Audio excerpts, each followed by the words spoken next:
Con permiso. Buenos días, compañeras y compañeros.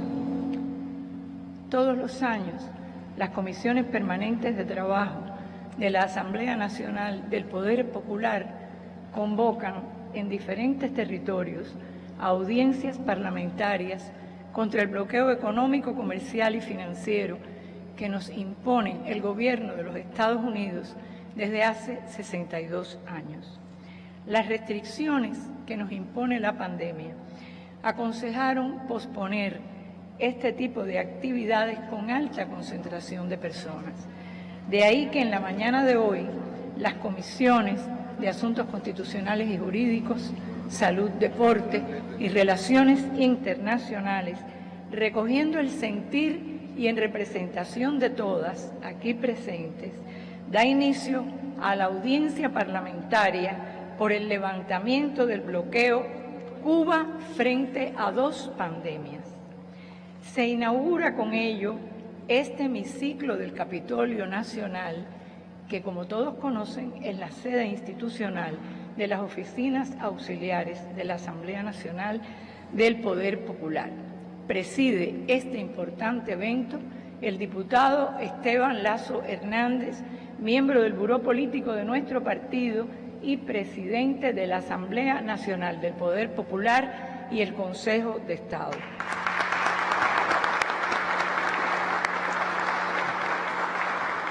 Nos acompañan la vicepresidenta y el secretario de la Asamblea Nacional y el Consejo de Estado, otros miembros del Consejo de Estado, héroes de la República de Cuba, el vicejefe coordinador del Departamento de Relaciones Exteriores del Comité Central de nuestro partido, el presidente del Instituto Cubano de Amistad con los Pueblos, directores del partido, del Ministerio de Relaciones Exteriores y otros organismos.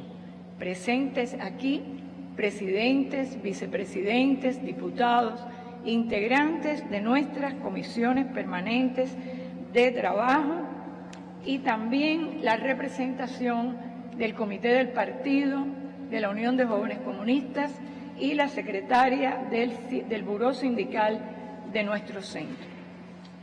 Compañeras y compañeros, el próximo 23 de junio, por 28ª ocasión, se someterá a consideración de la Asamblea General de las Naciones Unidas la resolución poner fin al bloqueo económico, comercial y financiero impuesto por Estados Unidos contra Cuba.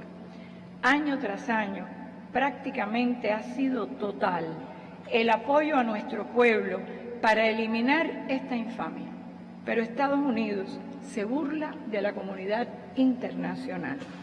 Nos proponemos en esta audiencia exponer una vez más nuestras verdades, las causas de los principales problemas que nos afectan, de la inmensa mayoría de las carencias que sufrimos, esas que cada día agobian al pueblo cubano, las que frenan nuestro desarrollo.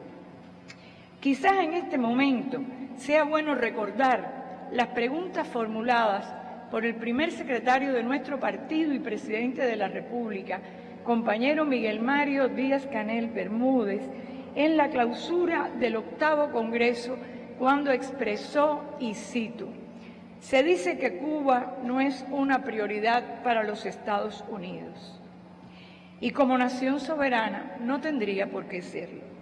Valdría la pena cuestionarse por qué existen entonces legislaciones específicas como la Ley Torricelli o la Helms-Burton, por solo mencionar 2 ejemplos cuyo propósito es agredir y tratar de controlar el destino de Cuba desde la coacción a terceros que establezcan o pretendan establecer vínculos comerciales o de cooperación. ¿Por qué los Estados Unidos dedican cientos de millones de dólares a tratar de subvertir el orden constitucional cubano? ¿Por qué emplean tanto tiempo y recursos en tratar de socavar la conciencia nacional de las cubanas y los cubanos? ¿Qué justifica una guerra económica cruel e innecesaria durante más de 60 años? ¿Por qué pagan el precio del aislamiento internacional evidenciado en las Naciones Unidas y en otros foros internacionales al mantener una política moral y legalmente insostenible? Fin de la cita. En la mañana de hoy también escucharemos algunos de los numerosos mensajes de solidaridad recibidos de legisladores y personalidades del mundo que mucho agradecemos. Para iniciar nuestra audiencia, doy la palabra al diputado doctor José Luis Toledo Santander, presidente de la Comisión de Asuntos Constitucionales y Jurídicos de nuestro Parlamento. Muchas gracias.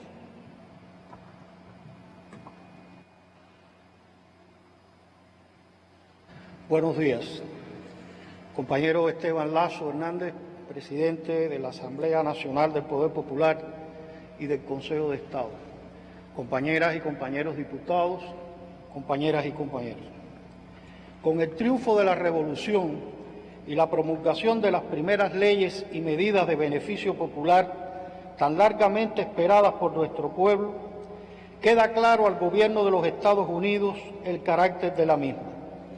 Y si abrigaba todavía alguna duda de sus objetivos, esta se disipa cuando el 17 de mayo de 1959 se firma la primera ley de reforma agraria.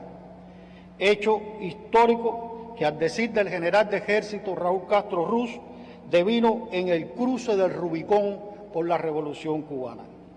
Porque a partir de entonces el gobierno de Estados Unidos se convenció de que la Revolución cubana era verdadera, que rompía los moldes de control hegemónico de Washington en la isla y que irradiaba en la esfera internacional un ejemplo de nación independiente. Si bien formalmente se registra el 7 de febrero de 1962 como el momento en que se implanta el bloqueo por parte de los Estados Unidos contra Cuba, hay que reconocer con justeza que desde 1959 ya se venían aplicando medidas de bloqueo por parte del gobierno estadounidense. Aun cuando en marzo de 1960 el gobierno Eisenhower aprobó el programa de acción encubierta contra el régimen de Castro, la decisión de trabajar por derrocar la revolución triunfante había sido adoptada desde 1959. Dos altos funcionarios del Departamento de Estado, los subsecretarios para Asuntos Políticos, Livingston Merchant, y el adjunto para Asuntos Interamericanos, Roy Rubenton, reconocieron que desde 1959 se había elaborado de conjunto con la CIA un programa para, y cito, ajustar todas nuestras acciones de tal manera que se acelerara el desarrollo de una oposición en Cuba que produjera un cambio en el gobierno cubano resultante de un nuevo gobierno favorable a los Estados Unidos. Fin de la cita. En 1960, las principales refinerías norteamericanas establecidas en Cuba expresan su decisión de no enviar un solo barril de petróleo al país y prohíben el uso de sus refinerías para procesar los crudos enviados desde la URSS. Ante ello, el 10 de junio de ese año, Fidel expresó: estamos en presencia del primer acto de agresión concreta y de un plan para dejar al país sin combustible. A lo anterior se añade, el 6 de julio, la decisión del presidente Eisenhower, primero, de reducir la participación de Cuba en el mercado azucarero norteamericano, y días después suspende la cuota azucarera reduciéndola a cero. El día 19 de octubre, esta administración declaró el embargo parcial al comercio, prohibiendo todas las exportaciones, excepto alimentos y medicinas. Y el 3 de enero del 61, el gobierno norteamericano rompe relaciones diplomáticas con Cuba y el día 16 va a establecer las primeras restricciones a los viajes de los ciudadanos estadounidenses a la isla. Estas acciones y otras que profusamente le siguieron, asestadas a puntos neurálgicos de nuestra economía y estabilidad, se enmarcan por el entonces conocido memorándum del entonces subsecretario asistente del Departamento de Estado, Lester Mallory, donde expresa: hay que poner en práctica rápidamente todos los medios posibles para debilitar la economía, negándole a Cuba dinero y suministro, con el objetivo de provocar hambre, desesperación y el derrocamiento del gobierno. Y en consecuencia, los Estados Unidos se lanzan desembosadamente a esta guerra no declarada, de escalada agresora e indiscutiblemente genocida, al implantar el bloqueo económico, comercial y financiero a nuestro país. Como expresan los autores del libro De la confrontación a los intentos de normalización, la política de los Estados Unidos hacia Cuba, y cito: de esta manera, desde los primeros años del triunfo de la revolución, el gobierno de los Estados Unidos deja preestablecidos los elementos esenciales que identifican la política de este país hacia Cuba hasta el presente. Las administraciones estadounidenses subsiguientes simplemente le imprimirían un sello particular, lo que nos lleva a afirmar que lo actual no son sino viejos objetivos dentro de nuevas estructuras, despliegues contemporáneos de viejos instrumentos y sofisticaciones de una agresividad que está dispuesta a morder o acariciar si es necesario, pero siempre con el mismo objetivo, concluyen. A la tenebrosa sombra del bloqueo se han generado en los Estados Unidos toda una gama de engendros legislativos que no solo van dirigidos contra Cuba, atacan a terceros países y vulneran principios esenciales del derecho, de un adecuado orden internacional y de las relaciones entre los Estados, al imprimirle a las mismas una aplicación extraterritorial y, en definitiva, van en contra del propio orden legal de los Estados Unidos y de los derechos de los ciudadanos estadounidenses. En su doloroso tránsito hasta nuestros días, el bloqueo de los Estados Unidos contra Cuba deja una secuela de muertos, daños y carencias, devienen en el mayor obstáculo a nuestro desarrollo y constituye el más serio y peligroso escollo a una relación respetuosa y armónica entre nuestros estados. Pero aún así, el bloqueo, a pesar de los signos genocidas que lo identifican, no ha logrado su fin último, el derrocamiento del gobierno revolucionario, deviniendo sin lugar a dudas en una política fallida de las administraciones norteamericanas, como han reconocido dirigentes de esa nación.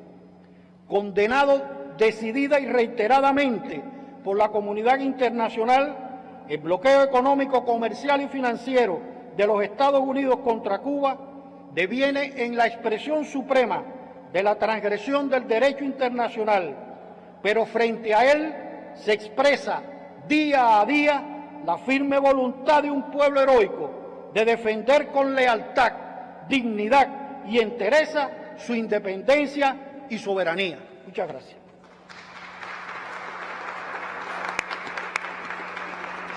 Muchas gracias, Toledo. Escucharemos ahora el testimonio de la senadora mexicana Beatriz Paredes. Les saludo desde la República Mexicana. La República Mexicana en donde admiramos y respetamos al heroico pueblo de Cuba. Actualmente soy senadora de la República, presidente de la Comisión de Relaciones Exteriores de América Latina y el Caribe. Tuve la oportunidad de ser embajadora de México en su país en una etapa muy difícil para ustedes, en donde pude ratificar, comprobar mi convicción de la extraordinaria fortaleza del pueblo cubano, en uno de los momentos más duros precisamente del periodo especial. Hoy, que para ignominia del derecho internacional continúa el bloqueo a la República de Cuba, hoy que ese bloqueo reforzado por la ley Helms-Burton, sigue vigente, queremos expresarles la solidaridad del pueblo de México, ratificar los pronunciamientos que el Estado mexicano ha hecho ante el sistema de Naciones Unidas, rechazando de manera contundente el bloqueo por ser un instrumento que deviene en la violación de los derechos humanos de millones de compatriotas cubanos, de ustedes y compatriotas latinoamericanos y caribeños de la patria grande que es América Latina. Reciban desde México nuestra solidaridad, nuestro respeto y nuestra enérgica denuncia en contra de la vigencia del bloqueo y el reclamo para que de una vez por todas se retire el bloqueo hacia la República de Cuba y la vigencia de la ley Helms-Burton.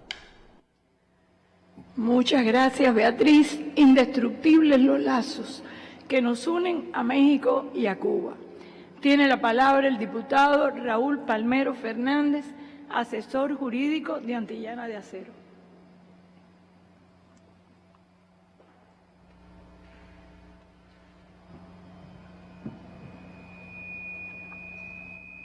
Buenos días. Con permiso para retirarme la mascarilla. Bien, buenos días y un cordial saludo a todas y todos los que nos acompañan y se solidarizan con la causa de Cuba desde cualquier parte del mundo. Durante más de 60 años, Estados Unidos ha sometido al pueblo cubano a un cerco económico, comercial, financiero que es genocida, es real y constituye el principal obstáculo para el desarrollo de nuestro país. Llamarle embargo a este engendro político-jurídico resulta un eufemismo lingüístico y conceptual. El embargo es una medida precautoria de carácter patrimonial emitida por autoridad competente con el fin de asegurar una obligación contraída legítimamente. Las acciones ejercidas contra Cuba por el gobierno de los Estados Unidos no califican como tal. Por otra parte, el aislamiento, la asfixia y la inmovilidad a la que someten a Cuba sí tipifican como un bloqueo y han sido definidas, según la Conferencia Naval de Londres de 1909, como un acto de guerra. De ahí que partamos de la afirmación de que el bloqueo es real, no solo en su contenido, sino en sus efectos concretos. Desde abril de 2019 hasta marzo del 2020, el bloqueo ha causado pérdidas a Cuba en torno a los 5.570 millones de dólares. Y quizás la aplicación de la ley Helms-Burton y la persecución a las transacciones económicas y financieras de nuestro país sean las muestras más conocidas. Pero nosotros tenemos el deber como cubanos de seguir ampliando y divulgando a la comunidad internacional las afectaciones muy sensibles que tiene este engendro político sobre la población cubana. Durante el enfrentamiento al nuevo coronavirus, el bloqueo ha significado para Cuba una lucha contra dos pandemias. El bloqueo niega el acceso a tecnologías médicas con más de un 10% de componentes norteamericanos, y lo anterior afecta importantes programas del sistema de salud pública cubano, como son la atención materno-infantil, la atención al paciente grave, el programa de reproducción asistida y el programa integral para el control del cáncer, entre otros. Se destaca el caso, dado a conocer, de un donativo de ventiladores pulmonares mecánicos, kits de diagnósticos, mascarillas y otros insumos médicos necesarios para enfrentar la COVID-19 enviado por la compañía china Alibaba, los cuales no pudieron llegar a nuestro país. El bloqueo impacta de manera desgarradora en las personas con algún tipo de discapacidad. A Cuba se le niega la adquisición de prótesis con tecnología de punta y otros equipos especializados para la atención a estas personas. En 1981, durante la pandemia de dengue hemorrágico, introducido en Cuba deliberadamente por el gobierno de los Estados Unidos como parte de una guerra biológica, que cobró la vida a 158 ciudadanos cubanos y a 101 menores de edad. El Departamento de Estado de los Estados Unidos demoró la autorización y venta a Cuba de los insecticidas y aspersores de fumigación que debían utilizarse para combatir la pandemia. Cuba tuvo que adquirirlos en terceros países con un costo adicional y con su crucial demora, lo cual tuvo implicaciones fatales. Les traigo una breve crónica de una madre cubana que sufrió en los efectos en aquellos días. Y cito: cuando regresamos del aeropuerto vomitó el desayuno y al poco rato me dijo: ¡ay, me caigo! A las 10 de la noche de ese mismo día le repitió el mareo y regresamos al hospital. Decidieron ingresarla. A medianoche le pedí que durmiera y me respondió que no, porque se iba a morir. Antes de cerrar los ojos me dio un beso muy frío y me pidió que no le soltara la manito. Como a las 2 de la madrugada su mano comenzó a perder fuerza dentro de la mía. Cuando la miré, estaba moradita. Poco después se me murió. A los 6 meses, producto de esto, el padre se murió. A él le atacó el corazón. Esta es la crónica de Silvia Torres, madre de Ernestina Oñate, niña de 12 años fallecida a causa del dengue en Cuba.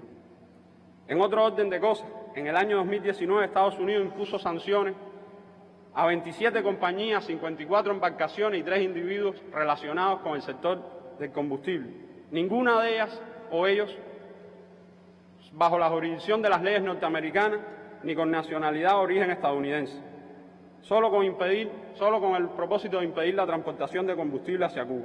Estas medidas tuvieron serias afectaciones en la población cubana. Entre los meses de noviembre y diciembre de 2019 no fue posible sembrar, por escasez de combustible, alrededor de 12.400 hectáreas de arroz. También se dejaron de producir 30.000 toneladas de arroz y más de 195.000 toneladas de vianda. Además, no fue posible recoger más de 2 millones de litros de leche y 481 toneladas de carne, todo lo cual incidió negativamente en la alimentación de nuestro pueblo. Todos los niveles educativos se vieron afectados en la transportación de profesores, trabajadores y estudiantes, y además en los horarios y planes de estudio. Y de igual manera pudimos ser todos testigos de las afectaciones al transporte público, y se calcula que 75.8 millones de pasajeros dejaron de transportarse en el año 2019 en comparación con el año 2018. Las medidas también han tenido un impacto significativo en el sector privado y en el sector no estatal. En 2019 Estados Unidos prohibió la entrada de cruceros estadounidenses a Cuba y los vuelos hacia todas las provincias del país del sector La Habana, lo cual incidió tremendamente en los pequeños negocios privados que existen y trabajan en función del turismo. En todos los ámbitos de la sociedad afecta el bloqueo. Yo provengo del sector metalúrgico. El principal rubro exportable son las palanquillas de acero. La imposibilidad de acceder al mercado estadounidense nos ha causado perjuicio, puesto que el precio de ese producto es superior ahí al de otros mercados. Entre 2019 y 2020 se exportaron un total de 52.600 toneladas. Si estas se hubieran destinado al mercado estadounidense, nuestros ingresos se hubieran incrementado en $526.000, con un efecto positivo sobre la vida y calidad de nuestros trabajadores. Con estos ejemplos queda más que demostrado el carácter genocida de esta política. Según el Estatuto de Roma de 1998, genocidio consiste en cometer actos orientados a destruir total o parcialmente un grupo poblacional, y la política de bloqueo califica como tal, conforme a lo definido en la Convención para la Prevención y la Sanción del Delito de Genocidio, aprobada por la Asamblea General de la ONU el 9 de diciembre de 1948. En fecha tan temprana como el 6 de abril de 1960, mediante un memorándum enviado al Departamento de Estado por Lester D. Mallory, vicesecretario de Estado asistente para los asuntos interamericanos de Estados Unidos, expresado: la mayoría de los cubanos apoyan a Castro. El único modo previsible de restarle apoyo interno es mediante el desencanto y la insatisfacción que surjan del malestar económico y las dificultades materiales. Hay que emplear rápidamente todos los medios posibles para debilitar la vida económica de Cuba, reducirle sus recursos financieros y los salarios reales, provocar hambre, desesperación y el derrocamiento del gobierno. Fin de la cita. Una vez expuestos estos argumentos, vale la pena responder que la pregunta que muchas personas en el mundo hoy se hacen: ¿por qué Estados Unidos bloquea a Cuba? La justificación histórica, el embargo, para el resarcimiento de los estadounidenses de las propiedades y recursos de los cuales fueron privados por las medidas revolucionarias. Tema ampliamente esclarecido desde el punto de vista jurídico. Baste decir que las propiedades fueron objeto de nacionalizaciones acorde a las normativas y constitución vigente en el momento y pasaron a propiedad estatal bajo la estricta aplicación de la ley. A todos los propietarios afectados de distintas nacionalidades les fue reconocido el derecho a la indemnización. Solo Estados Unidos se opuso a la que pudiera haber sido un proceso pacífico y legal. Por lo tanto, esto es solo una justificación, como lo ha sido el argumento de que Cuba viola los derechos humanos. ¿Qué cosa es el bloqueo sino la principal y constante violación de los derechos humanos de los cubanos? La verdad es que nos bloquean porque Cuba defiende y muestra al mundo un sistema alternativo de equidad y justicia social cuyo ejemplo, a pesar de las limitaciones económicas, resulta demoledor, y eso no lo pueden permitir. Nos bloquean porque no soportan la mera idea de nuestra existencia, porque Cuba ha sido firme y no ha mostrado temor al momento de defender su soberanía. Si el sistema es tan malo e ineficiente como lo pinta el imperialismo yanqui, ¿qué necesidad hay de bloquearlo? Por eso Fidel, el líder histórico de la revolución, sentenció desde bien temprano en abril de 1961. Lo que no pueden perdonarnos los imperialistas es que estemos aquí. Lo que no pueden perdonarnos los imperialistas es la dignidad, la entereza, el valor, la firmeza ideológica, el espíritu de sacrificio y el espíritu revolucionario del pueblo de Cuba. Eso es lo que no pueden perdonarnos, que estemos aquí en sus narices y que hayamos hecho una revolución socialista en las propias narices de los Estados Unidos. Fin de la cita. Eso es todo, presidente. Muchas gracias.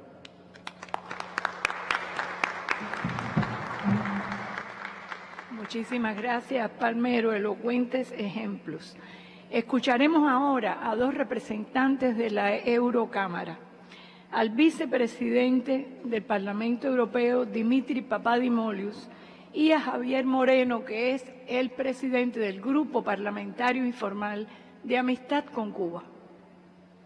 Τον Απρίλιο του 2019 η κυβέρνηση Τραμπ ενίσχυσε τις ίδια παράδεκτες οικονομικές κυρώσεις προς την Κούβα σε μια απόπειρα στραγγαλισμού της κουβανικής οικονομίας. Ανέρεσε έτσι τα όποια μικρά θετικά βήματα είχαν ξεκινήσει από την κυβέρνηση Ομπάμα τον Απρίλιο του 2015 με τη σταδιακή χαλάρωση των κυρώσεων. Τα μέτρα αυτά μειώνουν περαιτέρω τις δυνατότητες ανάπτυξης της χώρας και πλήττουν σε απάνθρωπο βαθμό το βιωτικό επίπεδο του κουβανικού λαού. Το ασφικτικό εμπάργο των ΗΠΑ, που έχει επιβληθεί από το 1960, πάνω από 60 χρόνια τώρα, αποτελεί μια αναχρονιστική και απάνθρωπη πρακτική που καταδικάζεται κάθε χρόνο, εδώ και δεκαετίες, σχεδόν ομόφωνα από τη Γενική Συνέλευση του ΟΗΕ.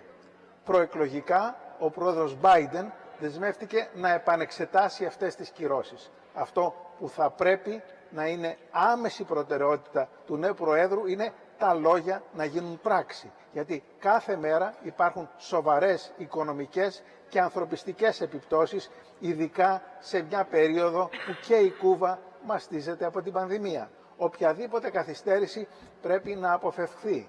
Σκοπός μας θα πρέπει να είναι να χτίσουμε επιτέλους γέφυρες κατανόησης και διαλόγου σε όλα τα επίπεδα, στην κοινωνία των πολιτών, στο διακοινοβουλευτικό και το διακρατικό επίπεδο. Πιστεύω ότι με τον αμοιβαίο σεβασμό και τη συνεργασία μπορούμε και πρέπει να πετύχουμε περισσότερο.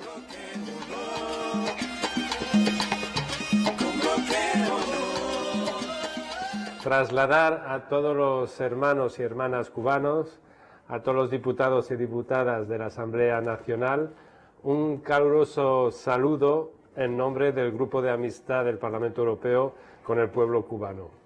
Como sabéis, este grupo siempre os apoyará, siempre nos tenéis con vosotros. Obviamente, un año más, apoyamos y apoyaremos la resolución que se votará en la Asamblea General de Naciones Unidas, en la que tenemos que condenar, desgraciadamente, una vez más, el bloqueo económico financiero impuesto por Estados Unidos y pedir el levantamiento y sobre todo pedir que tras el nefasto paréntesis del mandato de Trump se retome el camino de esperanza abierto por el presidente Obama y que el presidente Biden pues siga por ese camino. Porque además, con la pandemia mundial, yo creo que el pueblo cubano aún ha sufrido mucho más. No nos cabe la menor duda de lo que aporta Cuba y lo que ha estado aportando en la pandemia. Por ejemplo, los contingentes de médicos que desde el inicio de la pandemia trabajaron, especialmente en Italia, pero a través de todo el mundo, el contingente Henry Reid, al que hemos propuesto desde esta casa para el Premio Nobel de la Paz. Espero que salga adelante porque de verdad se lo merecen. Muchísimas gracias a los dos por tan sinceras expresiones de solidaridad. Damos la palabra a la diputada Joana Odriozola, viceministra de Economía y Planificación.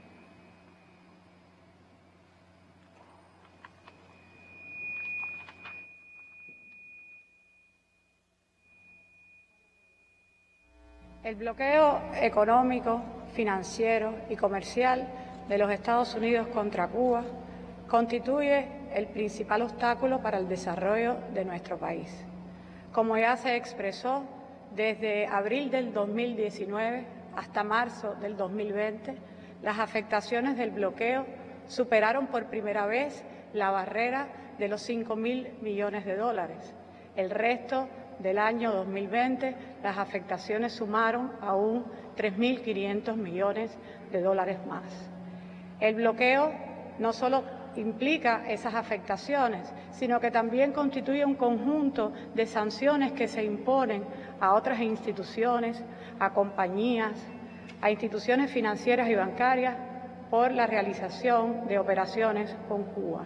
Solo un solo día del año 2019, 3 compañías financieras europeas fueron multadas por un valor de 1.300 millones de dólares en un solo día. Las sanciones a este tipo de instituciones en un año supera los 2.000 millones de dólares. El bloqueo es también un entramado jurídico que ha ido sumando en el tiempo disposiciones reglamentarias y que tiene un punto culminante en la Ley Torricelli del año 92 y en la Ley Helms-Burton del año 96, que codifican las principales regulaciones administrativas, ejecutivas existentes hasta el momento en una norma del Congreso. La Ley Helms-Burton ha sido cuestionada no solo desde el punto de vista político, sino desde el punto de vista jurídico, porque constituye una violación del derecho internacional. Son pocos los países que no se han pronunciado en contra de ella. La mayoría de las instituciones internacionales ha hecho dictámenes estrictamente apegados al derecho internacional, en el que reconocen que la ley Helms-Burton es contraria a normas del derecho internacional, a principios del derecho internacional, porque las cortes de un país no están facultadas para sancionar a ciudadanos o a compañías de otros países por actos que se ejecutaron en un tercer país. Como se conoce, la ley Helms-Burton solo hace falta pasar por el nombre de sus distintos títulos para reconocer su carácter extraterritorial y los fines que persigue. El título primero de la ley Helms-Burton se denomina Fortalecimiento de las sanciones internacionales contra el gobierno. Y así, dentro de este título aparecen secciones como la prohibición de otorgar financiamiento indirecto a Cuba, como la oposición de Estados Unidos para que Cuba sea miembro de organizaciones financieras internacionales, así como el resto de las disposiciones y medidas que de alguna manera perjudican e intentan ejercer presión sobre a todos aquellos ciudadanos, personas o compañías que se interesen en alguna relación de negocio, de inversión o incluso de colaboración con Cuba y con el pueblo cubano. En ese entramado jurídico contrario a todas las normativas del derecho internacional, el título 3, que como se conoce fue suspendido sucesivamente por las distintas administraciones hasta el año 2019, es prácticamente unánime en la comunidad internacional la explicación o la expresión de su carácter contrario al derecho internacional. Esa puesta en vigor del título a partir del año 2019 ha conllevado ya a que aparezcan más de 30 demandas en cortes norteamericanas contra compañías de ese propio país, de países europeos e incluso cubanas. Por supuesto, la pretensión más importante de la puesta en vigor de este título es ejercer una presión contra los inversionistas extranjeros en Cuba, tratando de simplemente cortar ese tipo de relaciones y con el perjuicio que eso lleva. Ningún ciudadano, ningún sector de la economía cubana está ajeno a las afectaciones del bloqueo. Todo el sector estatal cubano, cualquiera que éste sean las actividades que realiza, e incluso los sectores cooperativos y privados también se han visto afectados a partir del recrudecimiento que en los últimos años se ha producido con las distintas medidas fortalecidas por la administración Trump. Pudiéramos hablar, por supuesto, de las afectaciones que tiene para el comercio exterior cubano el bloqueo. Es decir, cuántas de las exportaciones de servicios y productos de nuestra economía no se realizan precisamente y se corta así esa posible fuente de ingresos por las normas de bloqueo. El impacto que tiene el bloqueo en la actividad turística cubana solo en un año supera los 1.800 millones de dólares.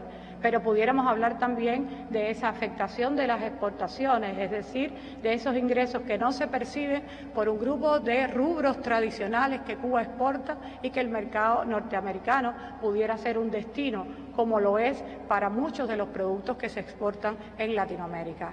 Pero las afectaciones del bloqueo al comercio exterior no se circunscriben solo a las exportaciones que no se realizan, también está asociado a aquellas importaciones que el país tiene que hacer y que se encarecen significativamente por no poder provenir de un mercado que es más cercano, por tener que relocalizar nuestras operaciones de comercio exterior en mercados que son más lejanos, que por tanto demora más la llegada y que necesita a veces sucesivos embarques para poder llegar esa mercancía que se importa para evitar las sanciones que tiene impuesto el bloqueo contra aquellos buques que arriban a puertos cubanos.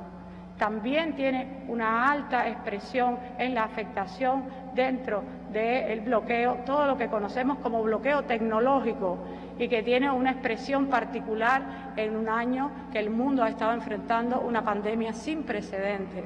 Es decir, la imposibilidad de acceder a determinadas tecnologías que son propias de ese país y que tienen que ver con el enfrentamiento a la pandemia, muestra precisamente la ilegitimidad del bloqueo. Muchos otros ejemplos pudieran ponerse. Las afectaciones son muy grandes también en el sector financiero y bancario, precisamente por las multas y las sanciones que se imponen, lo que genera que solo en un año 137 bancos extranjeros se negaron a realizar operaciones con Cuba, lo que tiene montos que superan en afectación los 280 millones. Es decir, bancos que dejan de tener relaciones de corresponsalías, transacciones que se detienen, documentos que se exigen de más, costo que se le incrementa al financiamiento que se otorga por el riesgo Cuba o el riesgo país que implica que ciertamente si se dan este tipo de relaciones puede ser que esos bancos o esas instituciones financieras puedan ser sujetos de las multas que se imponen. Por tanto, ciertamente el bloqueo es real, genera una gran afectación a nuestra economía, a nuestro pueblo, incluso a la economía de ese propio país y a todas aquellas otras compañías, personas que se interesan o que tengan vínculos comerciales, económicos y financieros con nuestro país. Muchas gracias.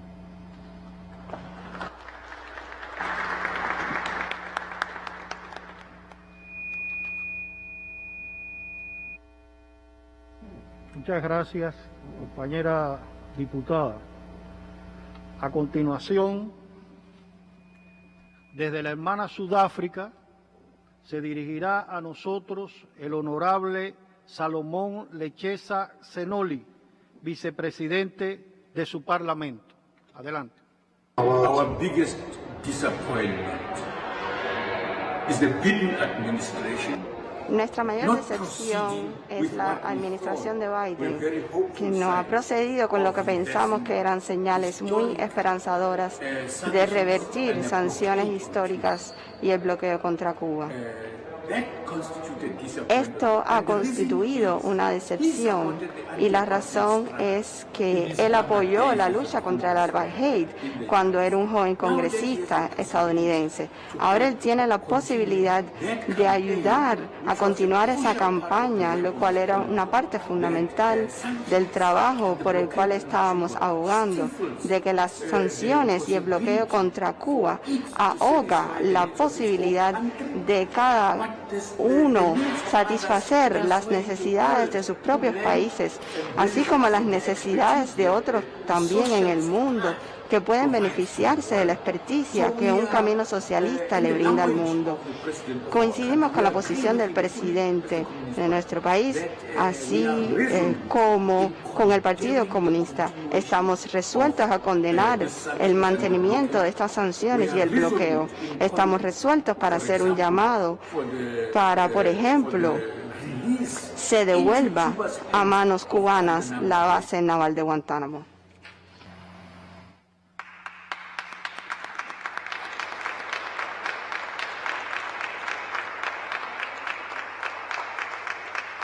Muchas gracias por su mensaje de apoyo y hermandad, símbolo de los lazos que nos unen. Seguidamente, invito a hacer uso de la palabra al compañero Carlos Fernández de Cosío, director de Estados Unidos del Ministerio de Relaciones Exteriores, invitado especialmente a nuestra audiencia. Adelante. Permiso.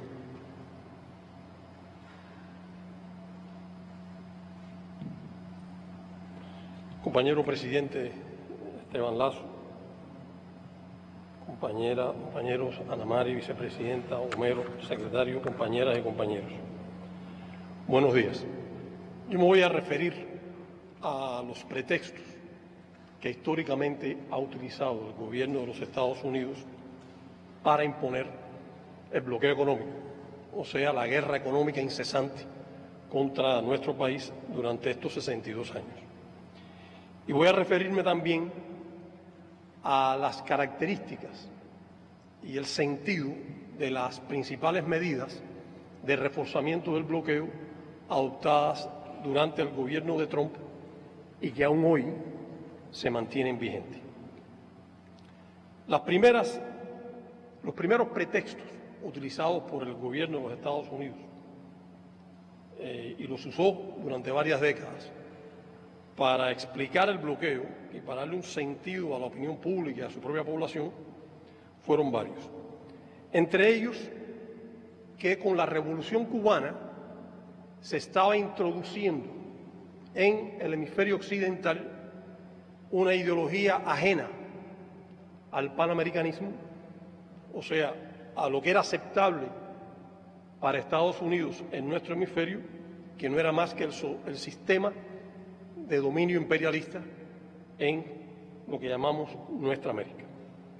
Ese era un pretexto asociado a este, durante años, durante décadas podemos decir, eran nuestras relaciones con la Unión Soviética, con la República Popular China, con el antiguo campo socialista, lo cual para Estados Unidos resultaba inaceptable.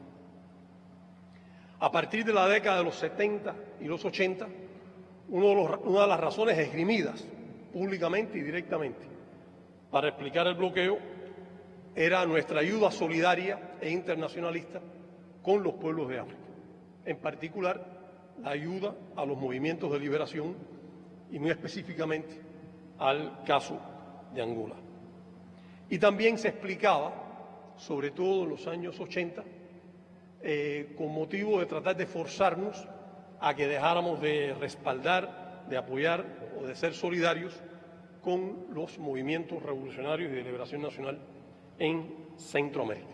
Estos fueron pretextos muy específicos, esgrimidos por el gobierno de los Estados Unidos.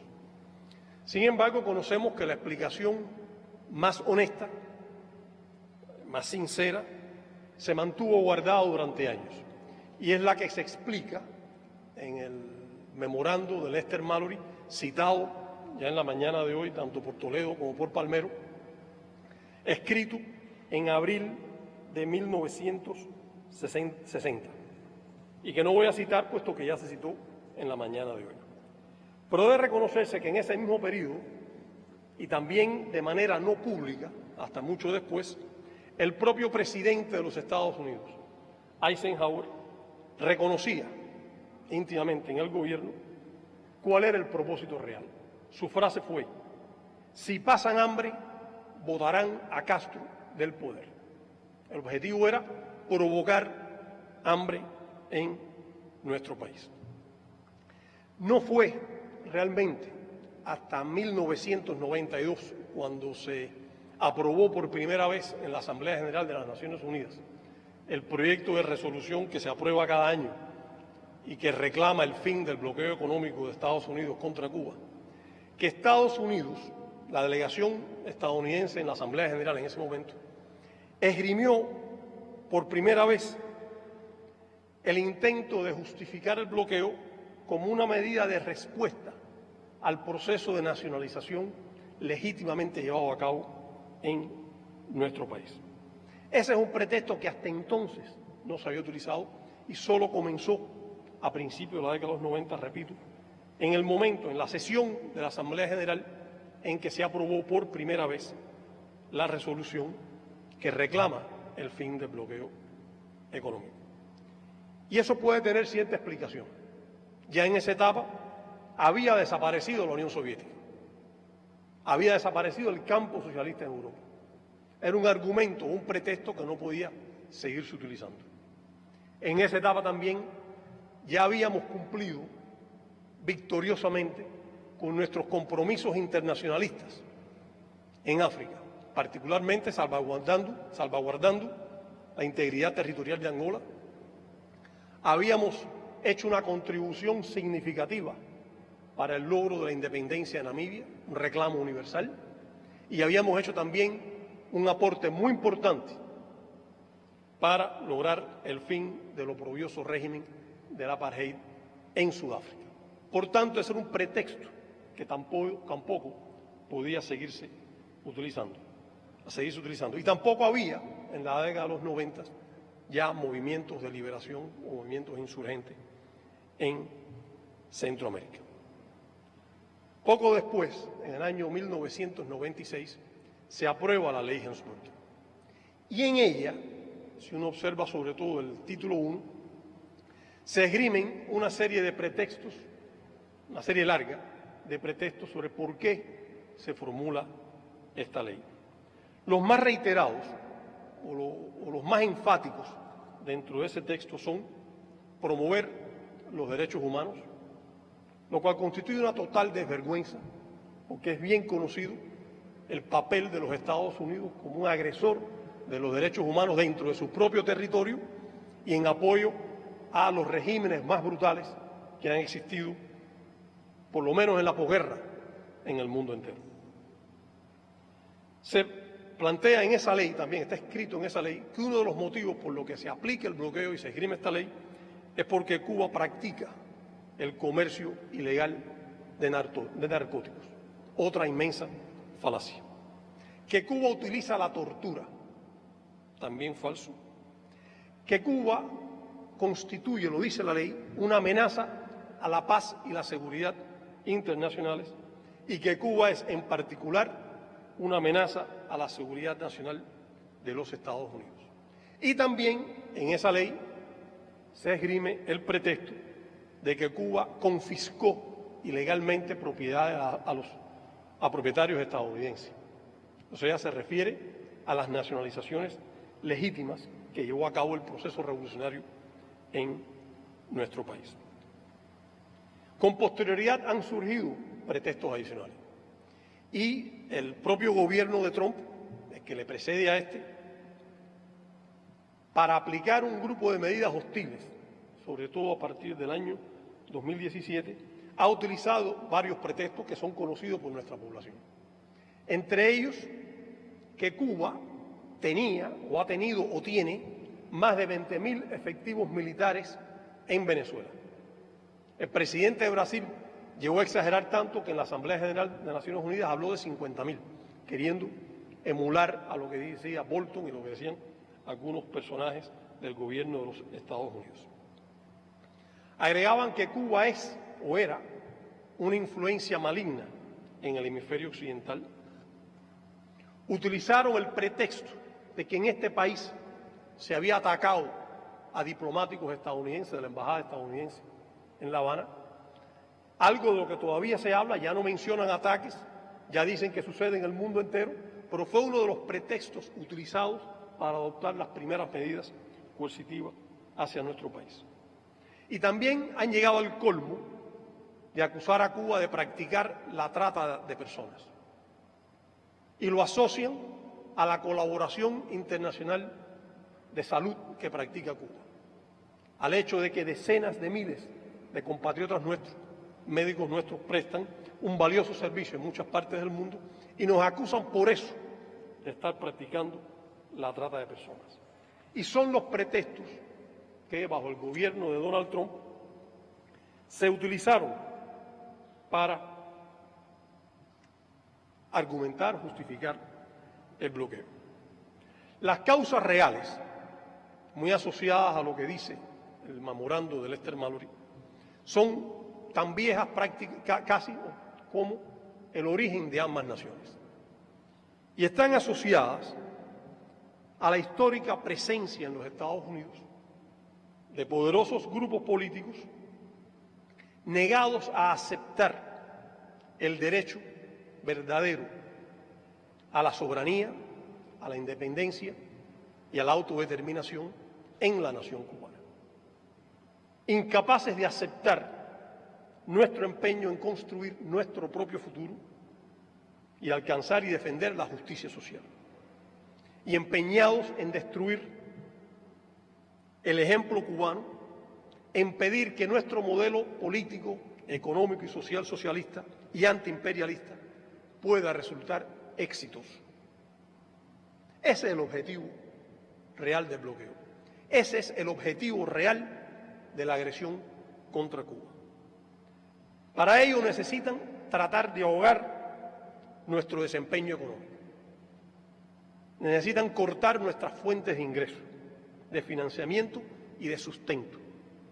Necesitan sabotear nuestro comercio exterior, impedir nuestro acceso a la tecnología, hacer que la población cubana sufra por escasez y por privaciones materiales, y necesitan destruir los servicios de los que depende la población en nuestro país.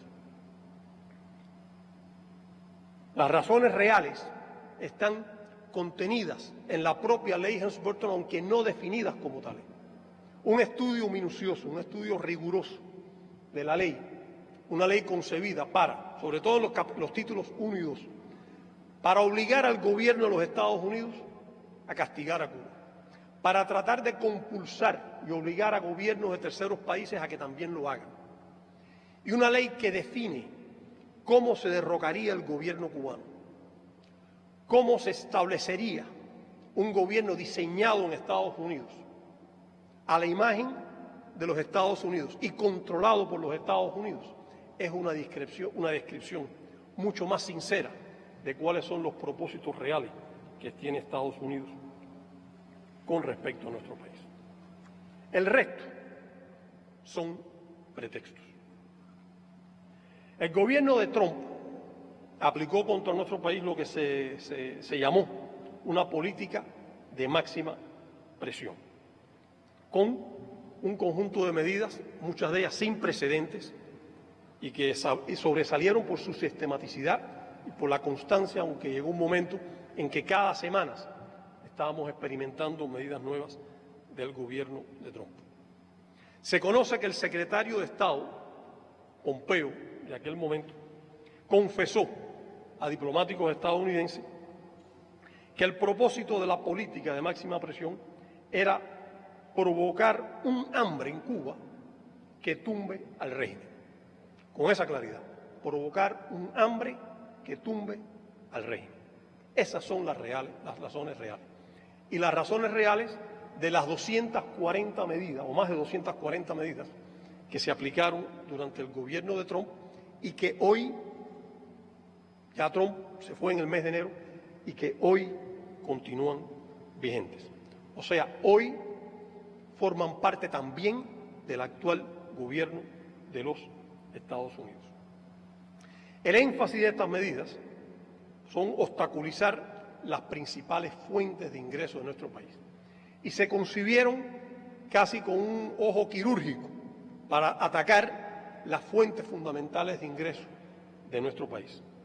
Por ejemplo, Johanna explicó muy bien el daño material y económico en términos cuantificados de esta política.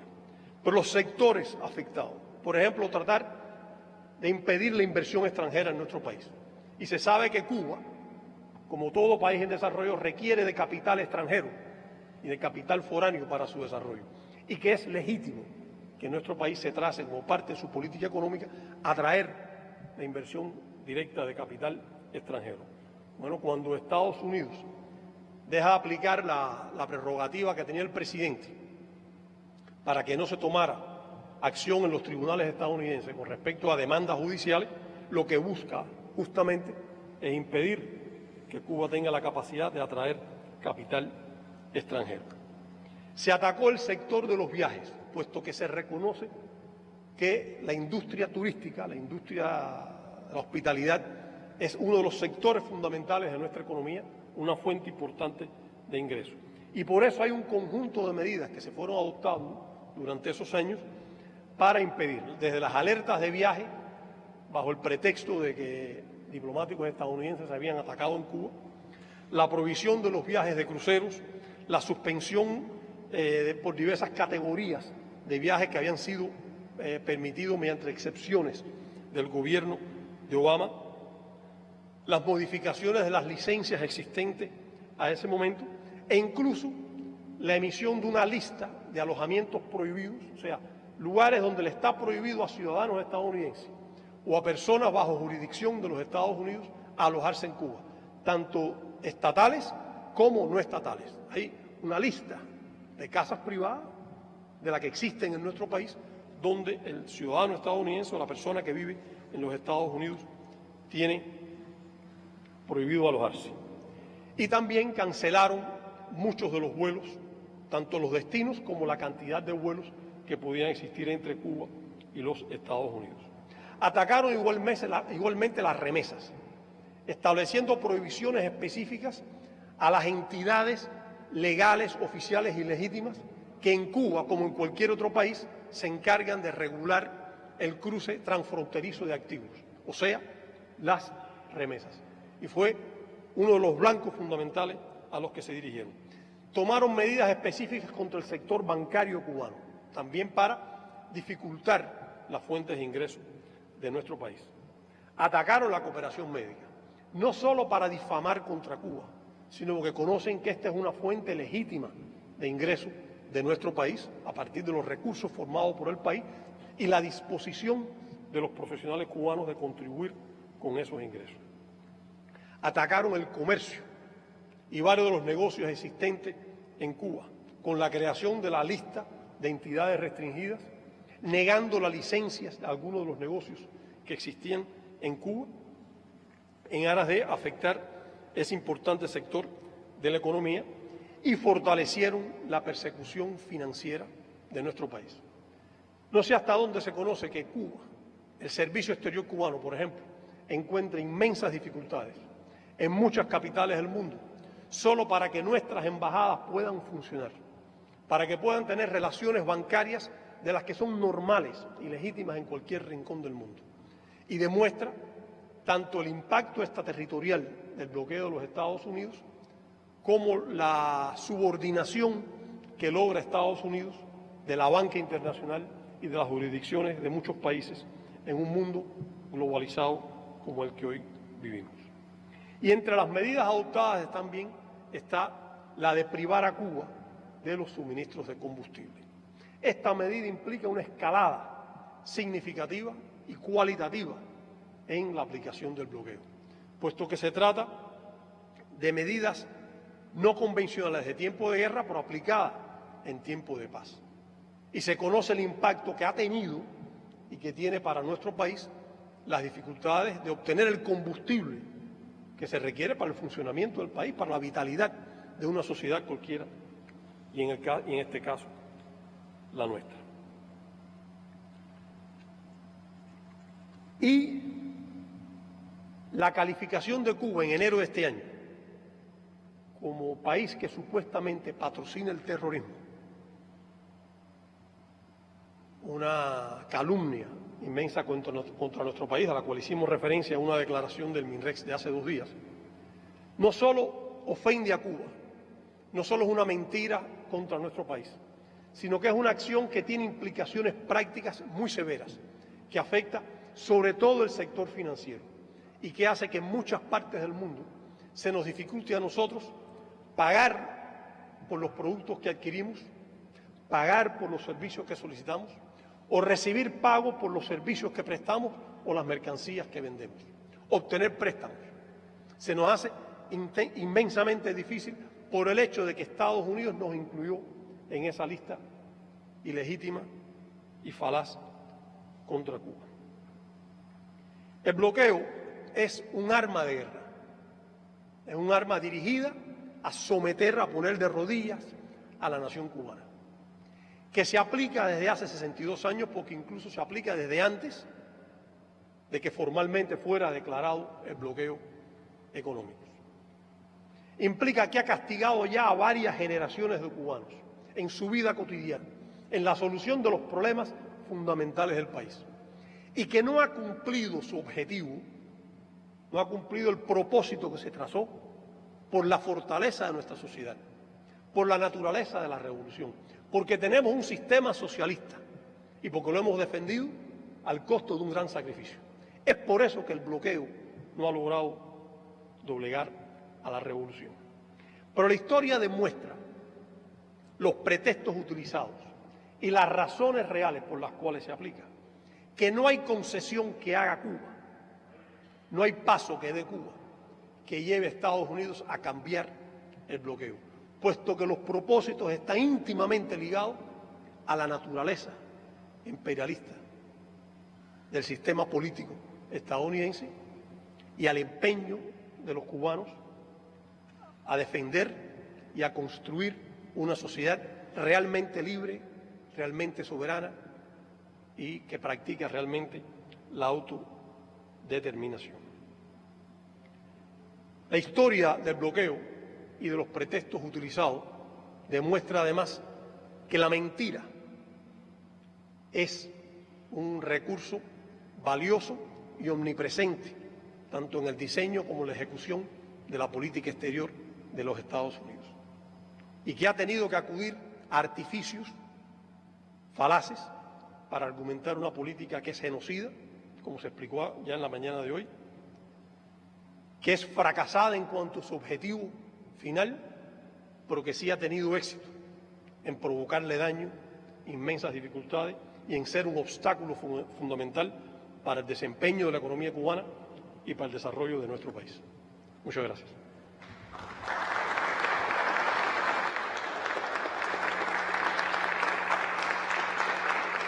Muchas gracias, compañero Cosío. Y a continuación escucharemos dos mensajes de Estados Unidos.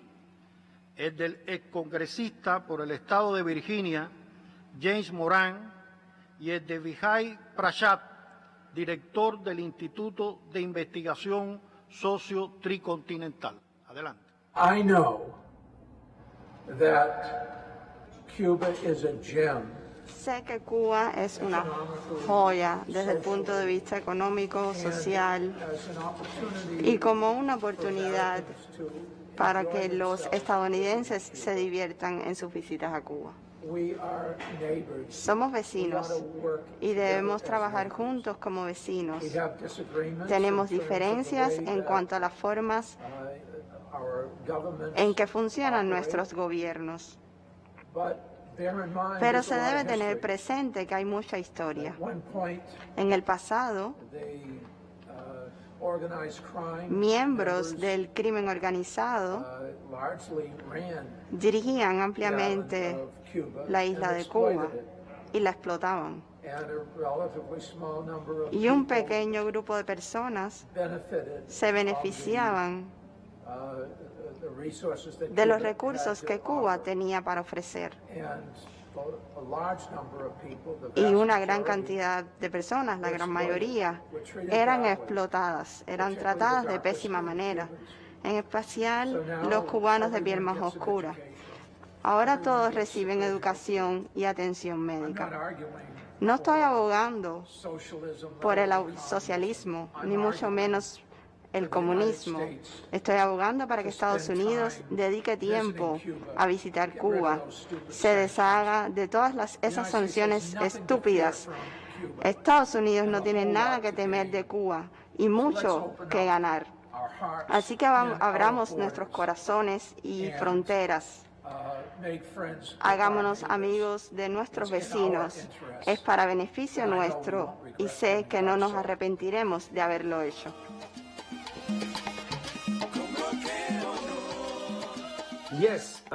Sí, estoy en contra del ilegal bloqueo contra Cuba.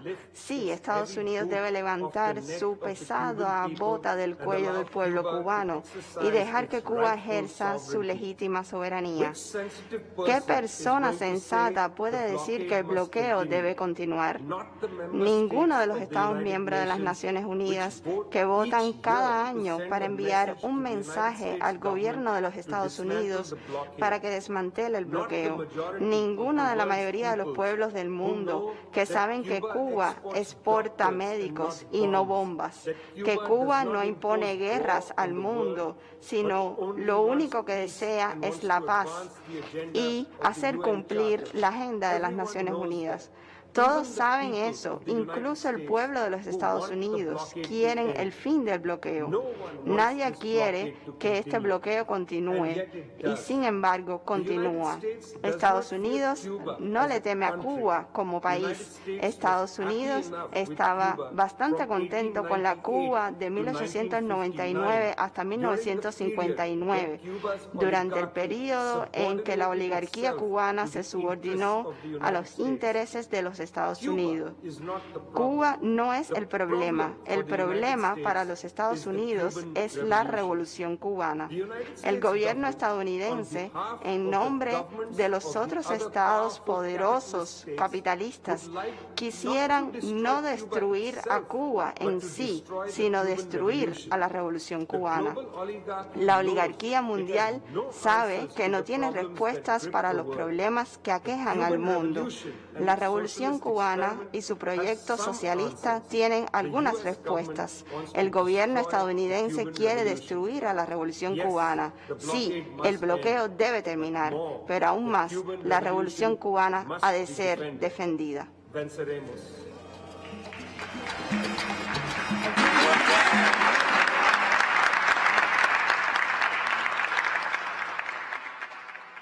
Sí, sin lugar a dudas, venceremos en esta lucha que libramos. Muchas gracias, distinguidos señores. Ustedes han expresado el sentir de una buena parte del pueblo de los Estados Unidos y también de integrantes del Congreso de ese país que apoyan el deseo de vivir en paz, desarrollando relaciones bilaterales basadas en la buena vecindad, la igualdad y el respeto mutuo sin injerencias de ningún tipo. Seguidamente, escuchemos a otros dos amigos del pueblo cubano, el diputado François Lambert, presidente del Grupo Parlamentario de Amistad Cuba-Francia, y la senadora italiana Paola Nugni, y el congresista Robert Fico de Eslovaquia. Adelante. Como presidente del Grupo de Amistad de Francia-Cuba de la Asamblea Nacional, con mis amigos diputados, vamos a escribir al presidente de los Estados Unidos, a escribir al presidente de Francia para obtener que se termine el bloqueo sobre Cuba. ¿Por qué? Porque el bloqueo no permite a Cuba de vivir normalmente, no permite de obtener lo que necesita para la agricultura, no se permite obtener lo que se necesita para las fábricas, no permite de obtener lo que se necesita para vivir cada día. Entonces, vamos a escribir, como le dice, y esperemos que se termine rápidamente este bloqueo. Hasta pronto.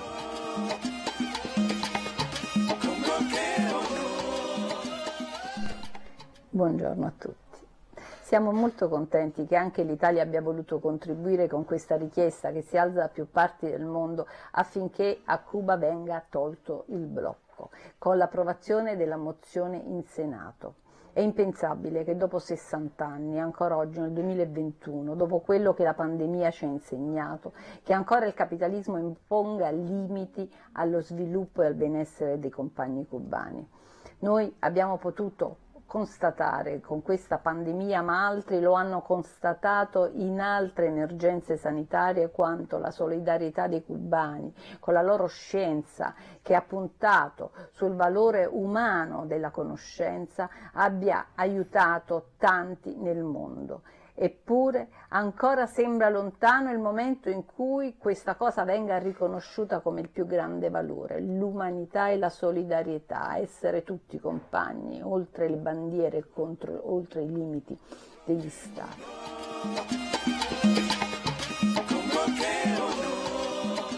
Dear Cuban friends, greetings and best wishes from Slovakia. Unfortunately, there are still states and politicians that only wish for the worst for other nations.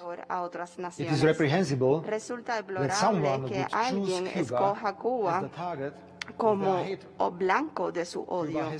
Cuba no le ha hecho daño a nadie, no ha amenazado a nadie.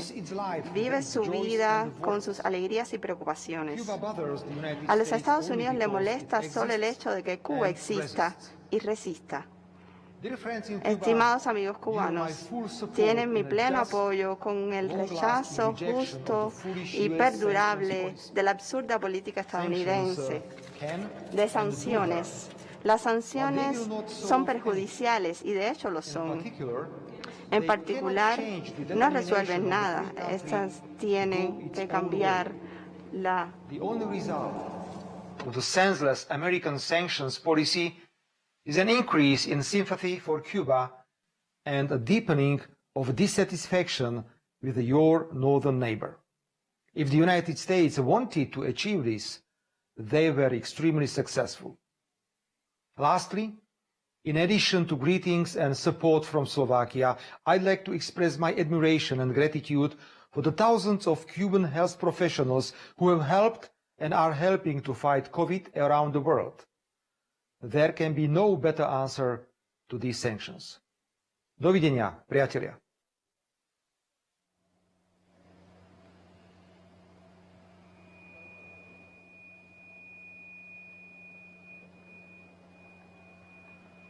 Muchas gracias, estimados amigos del pueblo de Cuba, por el apoyo a nuestro pueblo y por sus calurosas palabras.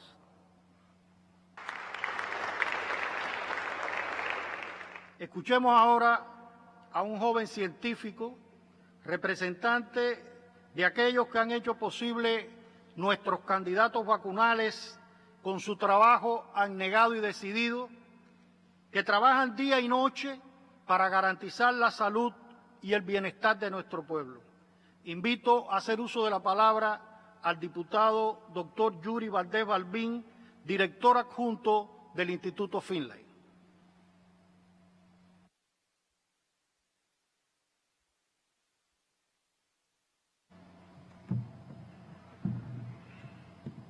Con permiso para retirarnos la mascarilla. Con permiso a la presidencia de la Asamblea Nacional, amigos todos. Yo primero quiero empezar agradeciendo la frase que preside esta actividad. Cuba frente a dos pandemias. O sea, yo creo que es una frase inteligente y yo creo que no lo pudiéramos haber hecho mejor los que estamos en la batalla hoy de la pandemia que significa la COVID, y voy a tratar de un poco conversar y hablar las experiencias. Primero, yo vengo de la industria biotecnológica farmacéutica, y lo primero que nosotros debemos entender es que esta es una industria que se dedica a investigar, desarrollar, producir y comercializar medicamentos, vacunas, productos biotecnológicos, equipos médicos, en su gran mayoría para la salud humana. O sea, entonces poco empieza uno a escuchar los pretextos de que los que nos quieren es rendir por hambre. Lo que pasa es que esto no es comida, o sea, esta es la salud de las personas. Esto es aquella persona que está en un hospital donde la diferencia entre la vida y la muerte lo puede ser un medicamento y que hoy por determinadas circunstancias puede no tenerse acceso a él. Entonces, yo creo que al final tendremos que estar pensando que no existe un pretexto, o sea, existe una guerra, yo pienso que va a ser la esencia de lo que van a hacer. Y el otro elemento es que también uno escucha mucho que la idea es, estamos bloqueando al gobierno de Cuba. Entonces, cuando uno se enfrenta a que un medicamento es una necesidad concreta de cualquier ciudadano, sea cual sea su posición de cualquier tipo, pues entonces uno un poco que desde la posición en lo que está haciendo dice, bueno, el gobierno, o sea, y vamos a hablar un poco de eso. La primera idea, o sea, la segunda idea que quiero abordar es que el bloqueo no empezó con la pandemia, eso lo sabemos todos. Lo que pasa es que en el contexto de la pandemia se ha venido recrudeciendo. Pero esta es una industria en la cual nosotros trabajamos que desde su surgimiento surgió un contexto de bloqueo y que todo el tiempo y en todo contexto y en toda coyuntura ha tenido que tener la capacidad de convivir, enfrentar estas acciones de bloqueo. La pandemia, y yo siempre hacemos esta reflexión cuando hablamos, la pandemia empezó hace 18 meses. O sea, la pandemia ya tiene 2 gobiernos de los Estados Unidos. O sea, no empezó con un gobierno o con otro, tiene 2. Empezó con uno y ahora hay otro.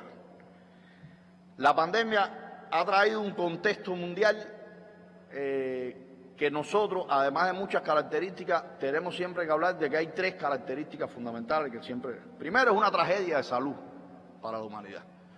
O sea, ninguno de los que estamos aquí, ni ninguno de los que hoy imponen las políticas de bloqueo había vivido nunca una tragedia de salud como esta. Porque es una tragedia de salud universal. Segundo, que esa tragedia necesariamente ha llevado a un desabastecimiento general en el mundo, de todo. O sea, en un momento determinado se hablaba de la supervivencia. Y yo creo que hoy todavía estamos hablando de la supervivencia humana, incluso como se está moviendo el mundo. Y esas 3 características convergen a partir de diciembre de 2019, y eso lo quiero dejar ahí porque en algún momento lo vamos a tener que retomar. Hay una pregunta que siempre subyace: ¿cómo Cuba llega en diciembre de 2019 en su contexto y tiene la capacidad de responder ante esa situación? Porque obviamente ante esa situación cada país tiene que responder con lo que tiene. O sea, nadie se puede virar a nadie porque sencillamente todos estamos enfrascados en el mismo problema. Obviamente está además decir la solidaridad de nuestro gobierno, pero como contexto de responder ante esa coyuntura, la pregunta que viene es ¿por qué Cuba tiene una capacidad de responder a esa pandemia? Hay varias características. Primero, porque tiene el potencial humano para hacerlo. O sea, país que no tenga un potencial humano con la capacidad de responder, y estamos hablando de todo, no estamos hablando de la ciencia, estamos hablando del sistema de salud, médicos, personal de salud, investigadores, pueblo, gobierno, todo, tiene un potencial humano que en su mayoría nació y vive en un contexto de bloqueo, y eso no lo podemos olvidar. Segundo, tiene capacidades tecnológicas y productos, porque recuerden que este ha sido un contexto en el cual todos hemos tenido que aprender. O sea, está ocurriendo algo que tiene que ver con la vida de todos, pero de que lo cual se conoce poco. Todos estudiamos, todos trabajamos y cada uno tiene que ir aprendiendo del otro. Por tanto, y usted además tiene que tener productos, en la medida que usted entiende, usted tiene que tener la capacidad de tener productos para impactar, pero además eso tiene que tener la capacidad de producir. Y ese es un segundo. Y tercero, y no se nos puede olvidar, es que tenemos un sistema de gestión, país, que parte en primer lugar de la Constitución de la República, nunca se nos puede olvidar eso. O sea, la Constitución de la República nuestra, aprobada hace poco, refrenda el posicionamiento de la ciencia, de la innovación, de la salud y del gobierno de cara a responder ante situaciones como esta. Entonces, el poder haber articulado a partir del, digamos, el documento supremo de la patria, todo lo que se ha hecho es un elemento, obviamente, que nos hace distintivo y que nos ha dado la posibilidad de responder en el contexto de un bloqueo recrudecido a lo que ha ido pasando. Eso es importante decirlo, o sea, el resultado que nosotros estamos viendo es un resultado, como dice la canción, de la fuerza del país, o sea, un país, o sea, no es un resultado de nadie aislado, es realmente el resultado de la fuerza de un país.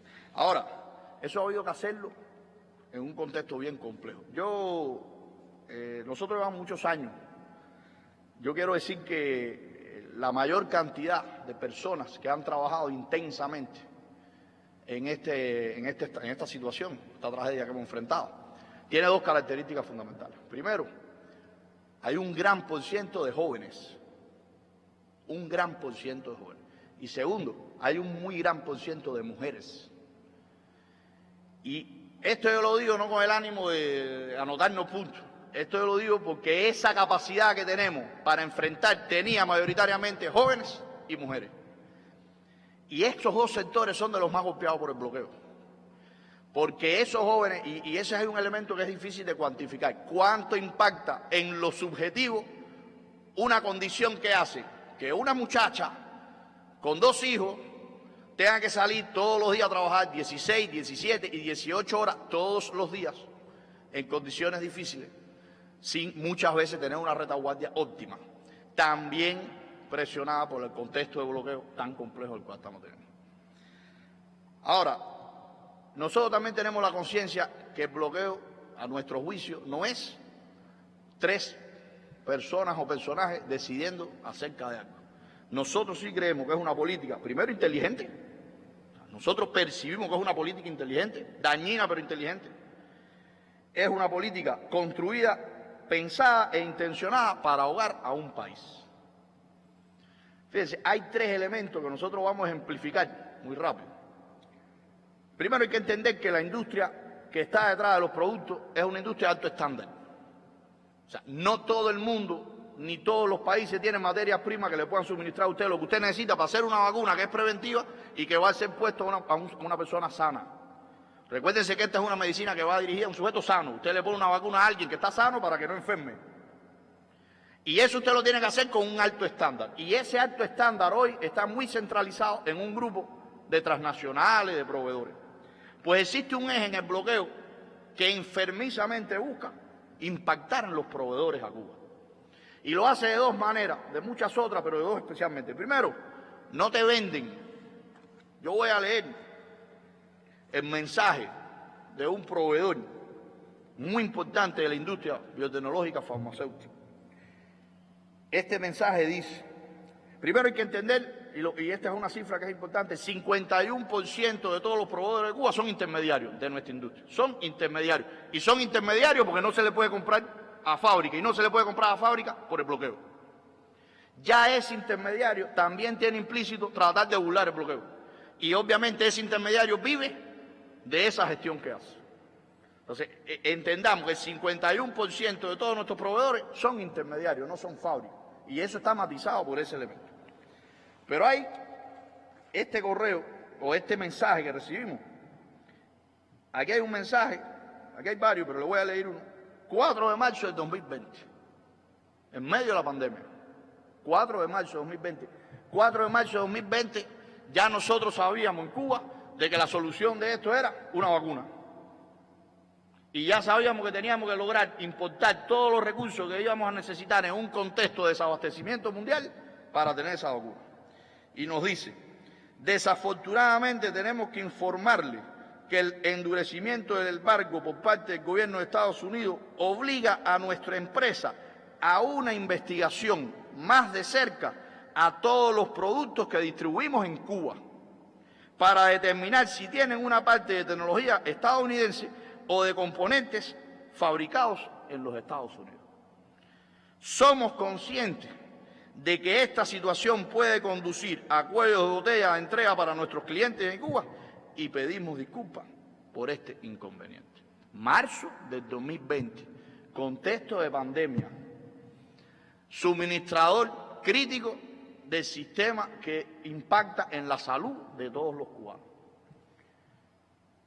Bueno, hay mucho, no nos vamos a hablar. Ese es el que ya te intenta no vender. Y este otro, porque a veces nos preguntamos,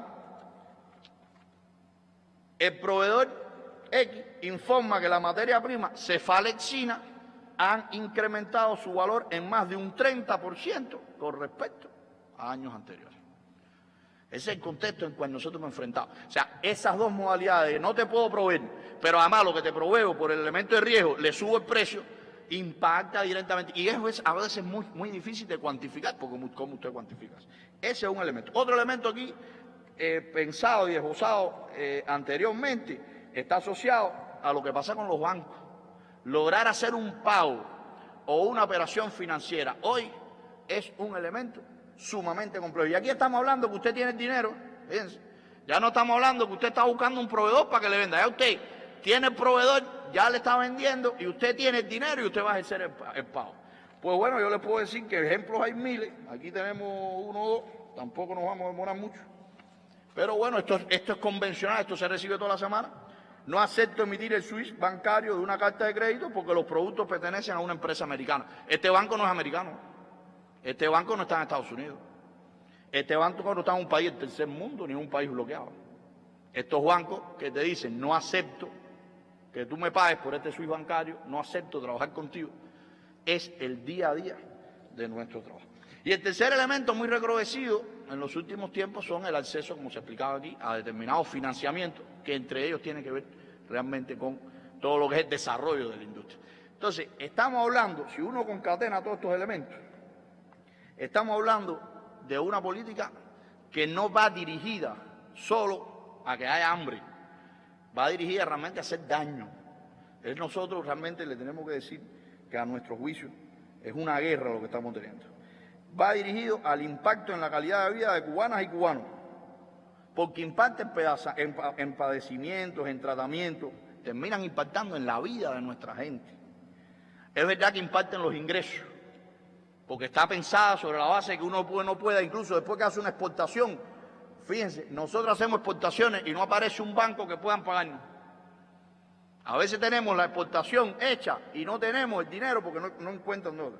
Y bueno, el acceso a los financiamientos. Yo quiero terminar diciendo que difícilmente puede haber ningún pretexto que justifique esto. El otro día escuchamos una información, entre todo lo que estamos haciendo también tratamos de escuchar información, de que decía que el gobierno de Estados Unidos, su prioridad no era revisar las relaciones o las no relaciones con nuestro gobierno.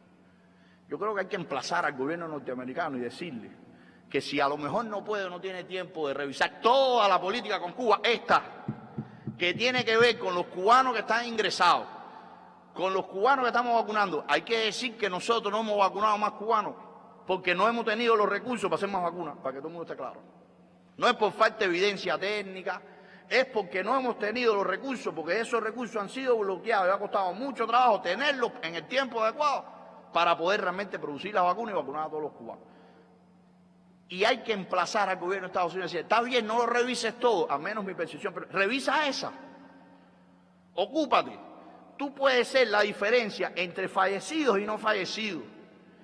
Nosotros nos duele mucho como comunidad científica, nos duele mucho cuando alguien fallece y no ha sido vacunado, porque sabemos que lo que hacemos pudiera ser la diferencia entre la vida y la muerte. Y cuando eso pasa porque hay alguien que no toma una decisión de dejarnos, que con nuestros propios esfuerzos, es verdad que no quieren que seamos ejemplos, todo eso es lo que subyace y al final termina siendo una guerra, pero están siendo cómplices entre la vida y la muerte de muchos cubanos, y hay que decirlo, que revisen eso, que autoricen esto, que no se metan en esto, que dejen la guerra detrás de los proveedores. Nosotros no queremos eso para hacer otra cosa que no sean nuestras vacunas, nuestros productos, que lo autoricen, y hay que emplazarlo y hay que pedirle que lo haga. Nada justifica que se acabe la vida de una persona. Nada justifica apagar la sonrisa de un niño. Nada lo justifica. El bloqueo es una guerra. No le demos vuelta. Venceremos.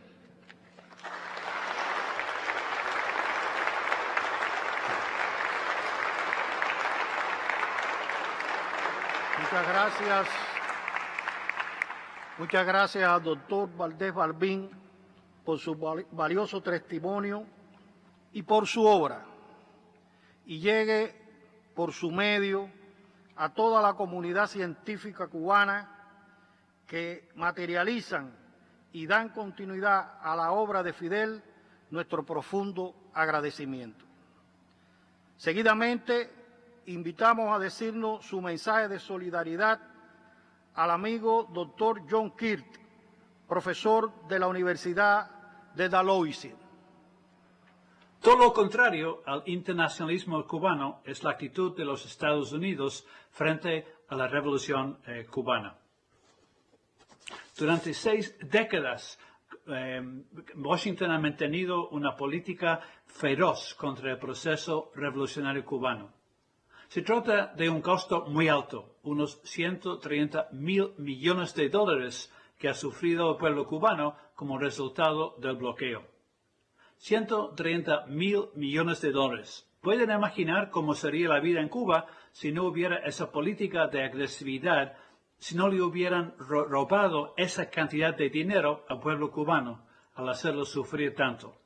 Por ejemplo, Cuba no tendría que pagar precios mucho más altos por productos que tienen que importar por terceros países, porque actualmente los Estados Unidos lo bloquean. Podría comprar equipos médicos que actualmente no puede importar ahora porque contienen más del 10% de las piezas hechas en Estados Unidos. ¡Qué crueldad! Y todo esto en medio de la pandemia COVID-19 y con serios desafíos económicos por la necesidad de parar el turismo y por la política de Trump y su decisión de aplicar más de 240 medidas de bloqueo, incluyendo la suspensión de las remesas familiares y los viajes provenientes de Estados Unidos, para privar a Cuba de ingresos y asfixiar su economía. El mundo entero, con la excepción de Israel, país que depende totalmente de los Estados Unidos por su sobrevivencia, el Brasil del autoproclamado Trump del trópico, Bolsonaro, y los Estados Unidos. El mundo entero rechaza el plan de hostilidad de Washington contra la revolución cubana. Esta política agresiva no ha cambiado nada en 60 años. Como saben todos ustedes, Cuba vive un momento sumamente difícil, con problemas económicos, con el desafío de la COVID, con la política del gobierno de Estados Unidos, que hasta ahora no se ha cambiado en nada en 6 décadas, a pesar de lo que Joe Biden había prometido antes de la elección presidencial. Dicho esto, ya se están dando resultados positivos mediante las vacunas Soberana 2 y Abdala, y dentro de unos meses el pueblo entero se habrá vacunado. Agradecemos sus elocuentes pronunciamientos, doctor Quique. Y a continuación cedo la palabra a la diputada doctora Cristina Luna Morales, presidenta de la Comisión de Salud de nuestra Asamblea Nacional.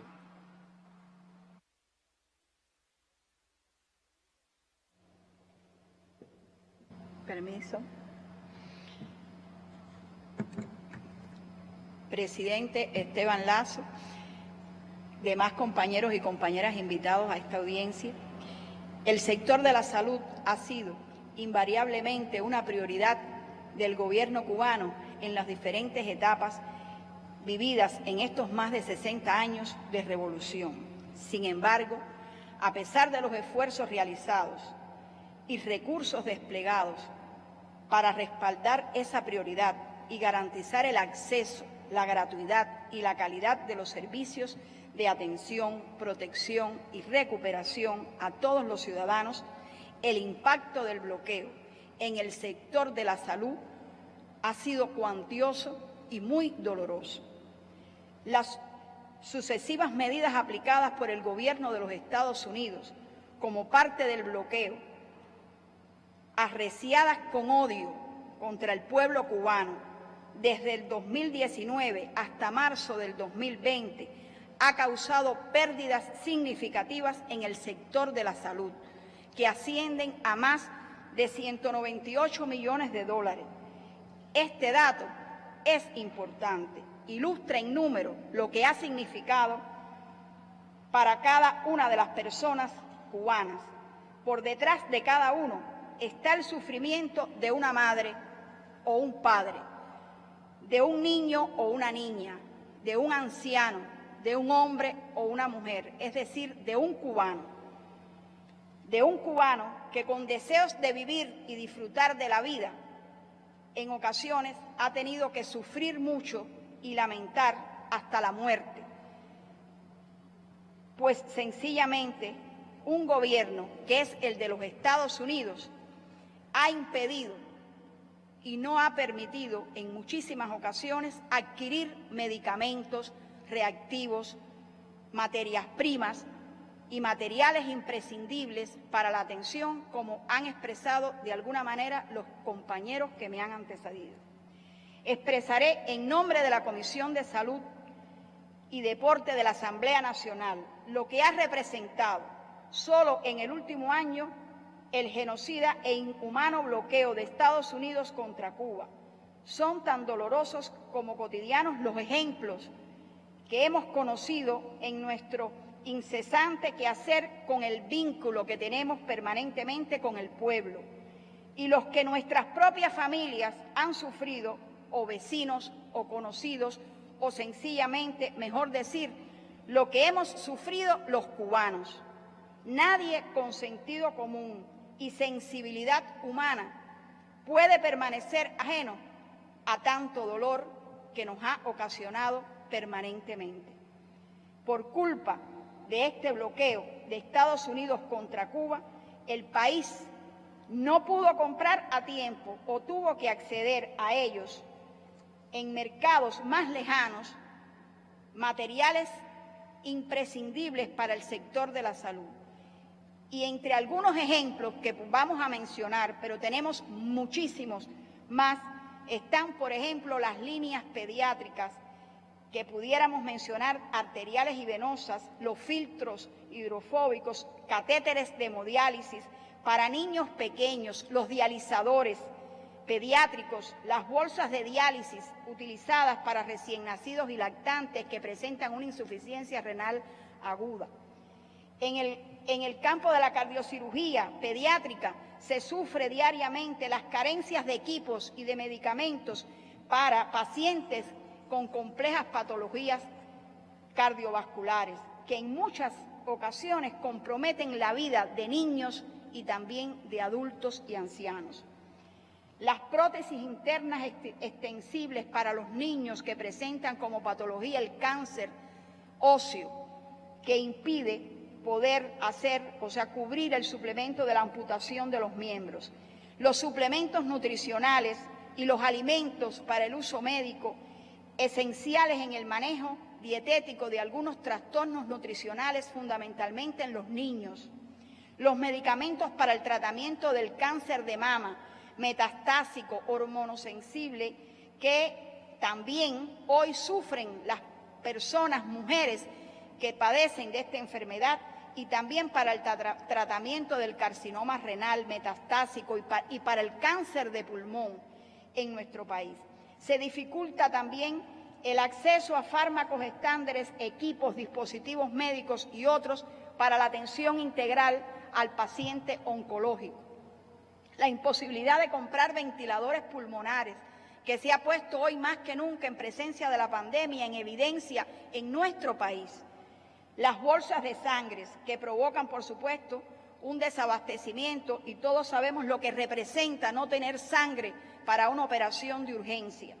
Mantener también, por supuesto, ajeno por toda esta situación la presencia de las materias primas para producir los medicamentos, como tan sencillo la dipirona, la glibenclamida, entre otros, que son tan necesarios para aquellas personas que presentan cualquier afección, y menciono estos por mencionar algunos. Tenemos muchos de los que hoy forman parte del cuadro básico de medicamentos afectados por el bloqueo. Prohibición de transferir las donaciones realizadas a Cuba por las organizaciones de solidaridad para apoyar específicamente en este momento el enfrentamiento a la pandemia del COVID-19. Serias limitaciones para adquirir los insumos y los equipos necesarios para las cirugías, tanto digestivas como torácicas también. Imposibilidad para garantizar la sostenibilidad de los equipos y tecnologías médicas que se utilizan en el Sistema Nacional de Salud, y es necesario adquirirla, como se ha dicho, por terceros países más distantes geográficamente, lo que encarece en demasía su transportación, y muchas veces se hace imposible pues poder adquirir las cantidades que son necesarias para cubrir las demandas que existen. Afectado el transporte sanitario, fundamentalmente por el tema de las piezas de repuesto, lo cual hace o provoca limitaciones muy serias en familias y pacientes, desde los lugares más intrincados hasta las ciudades de mayor población que se concentran. También por culpa del bloqueo de los Estados Unidos, abusivo y cruel, se afecta el funcionamiento de los laboratorios clínicos desde el nivel primario de atención hasta el nivel terciario de atención, lo cual implica que muchas veces nos demoramos en hacer un diagnóstico porque la persona tiene que ir 5 veces a hacerse un análisis y eso lo sufre el pueblo de Cuba todos los días. El bloqueo es el principal culpable de que vayamos a la farmacia a adquirir medicamentos que se les garantizan a pacientes que presentan enfermedades crónicas y sencillamente tiene que retirarse porque no están en existencia fundamentalmente por este bloqueo. Es culpable también de que en medio de una pandemia que ha afectado a millones de seres humanos en el mundo, la COVID-19, nuestro gobierno haya tenido que buscar soluciones emergentes para asegurar que el sistema de salud pueda mantener su atención a las personas que han enfermado, con un plan integral además que abarca la participación de todos los organismos de la Administración Central del Estado que apoya la solución a esta pandemia.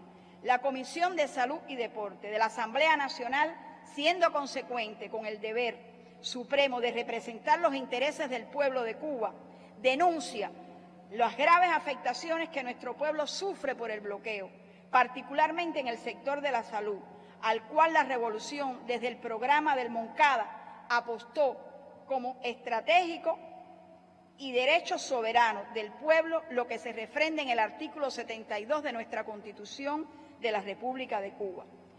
Ratifica el respeto y la admiración hacia los trabajadores, los estudiantes, los científicos y dirigentes que han hecho el milagro cubano de mantener vital al sistema de salud en un año en que los efectos del bloqueo han sido genocidas en todos los sectores de nuestra sociedad, pero en particular muy marcado en el sector de la salud.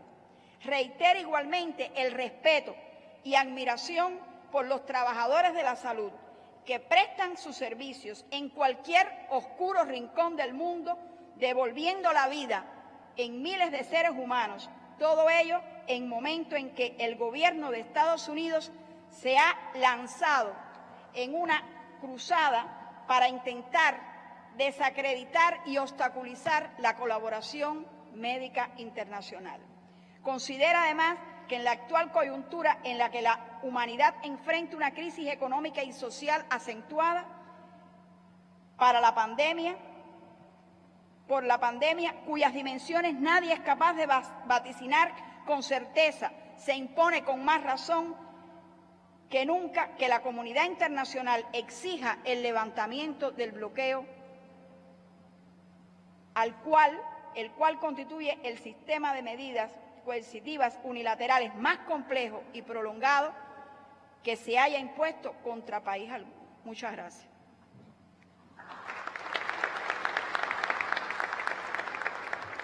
Muchas gracias, diputada. Sus palabras expresan un doloroso testimonio y una contundente denuncia con la cual nos identificamos decididamente. A continuación, el mensaje del presidente de la Comisión de Relaciones Exteriores de la Asamblea Nacional de Vietnam. Diputadas y diputados de la Asamblea Nacional de Cuba, compañeros y colegas, amigos todos, reciban ante todo un saludo muy solidario y fraternal desde Vietnam y en agradecimiento a los compañeros de la Comisión de Relaciones Internacionales de la Asamblea Nacional del Poder Popular de Cuba por haberme dado la oportunidad de pronunciar este mensaje. Compañeras y compañeros, en partido, en Estado y en pueblo de Vietnam están muy satisfechos por el excelente desarrollo de las relaciones de hermandad y camaradería singular, ejemplar y fiel entre Vietnam y Cuba. Como dijo una vez el presidente Ho Chi Minh, Vietnam y Cuba están a miles de millas de distancia, pero son como hermanos en una misma familia. Apreciamos permanentemente y recordamos para siempre la solidaridad, el digno apoyo y ayuda de Cuba en la causa de la liberación y la reunificación nacional. Como dijo una vez el líder Fidel Castro, por Vietnam estamos dispuestos a dar hasta nuestra propia sangre. y consistentemente seguimos dando importancia a la especial amistad tradicional y cooperación integral con Cuba. La histórica relación de más de 60 años, construida y forjada por el presidente Ho Chi Minh y comandante en jefe Fidel Castro. Los pueblos de Vietnam y Cuba comparten la historia de la heroica lucha por la liberación nacional, la aspiración de defender la independencia, la libertad, la autodeterminación y la integridad territorial nacional, así como el objetivo de la construcción del socialismo en cada país. La Asamblea Nacional de Vietnam reafirma estar codo con codo y coordinar estrechamente con la Asamblea Nacional del Poder Popular de Cuba para continuar llevando la especial amistad y la estrecha solidaridad entre los dos países de manera profunda, estable y sostenible, especialmente esforzándose por lograr las relaciones económicas se desarrollen acorde a las excelentes relaciones políticas y potencialidades de ambas naciones, por la causa de la construcción y desarrollo de cada país y por la paz, la estabilidad, la cooperación y el desarrollo en ambas regiones y en el mundo. En esta ocasión, otra vez más, reafirmamos la solidaridad del Partido, del Estado, de la Asamblea Nacional y del pueblo de Vietnam, a la justa causa del hermano Partido del Estado y de la Asamblea Nacional del Poder Popular y el pueblo de Cuba. Rechazamos las políticas de bloqueo y la hostilidad contra Cuba. Vietnam ha dispuesto y seguirá dispuesto a acompañar a Cuba en el proceso de actualización del modelo económico y social socialista, por el objetivo de construir la patria cubana soberana, independiente, democrática, próspera y sostenible. Los vietnamitas y cubanos seguiremos preservando, cultivando y transmitiendo a nuevas generaciones para que estas excelentes relaciones tradicionales sean más estrechas y profundas. Muchas gracias por su amable atención.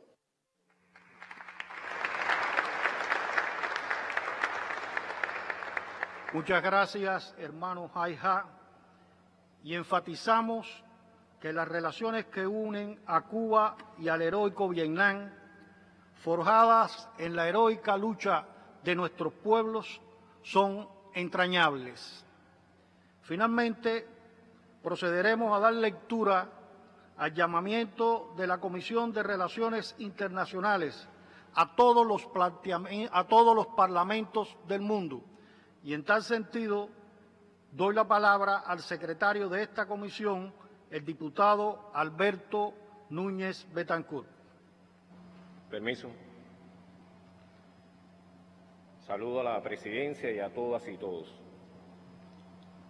La Comisión de Relaciones Internacionales de la Asamblea Nacional del Poder Popular de la República de Cuba agradece a todos los parlamentos, grupos parlamentarios, organizaciones, entidades e individuos que en cualquier parte del mundo se han pronunciado en los últimos meses en favor del levantamiento del bloqueo económico, comercial y financiero de los Estados Unidos contra Cuba, y expresa su reconocimiento al respaldo que prácticamente todos los gobiernos del mundo brindan cada año al reclamo que pronuncia la Asamblea General de las Naciones Unidas para poner fin a esa política cruel e ilegítima. El bloqueo constituye la guerra económica más abarcadora, desigual y prolongada que se haya aplicado jamás contra nación alguna.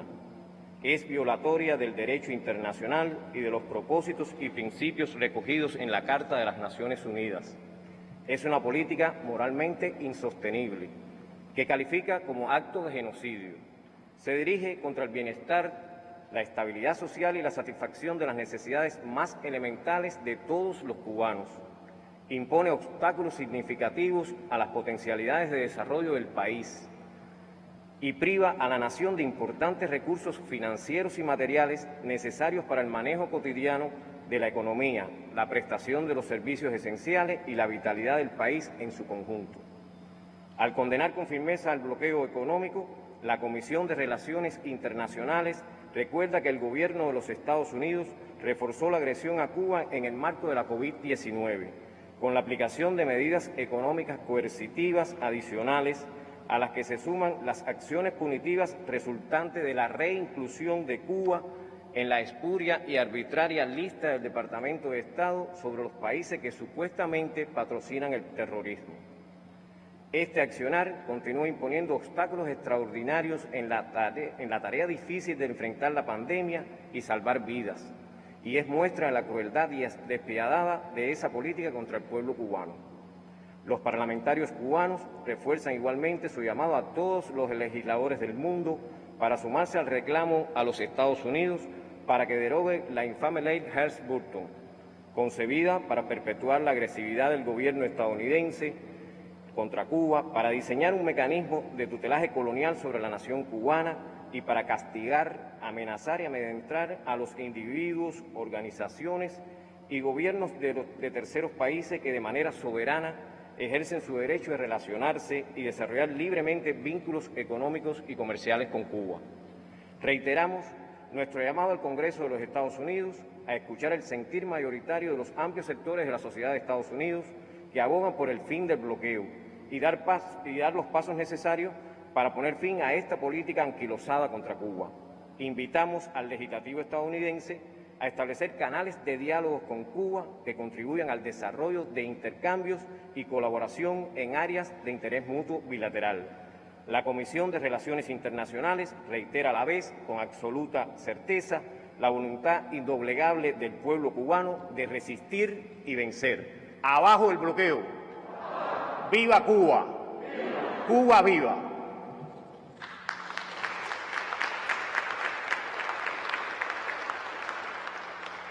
Muchas gracias, diputado.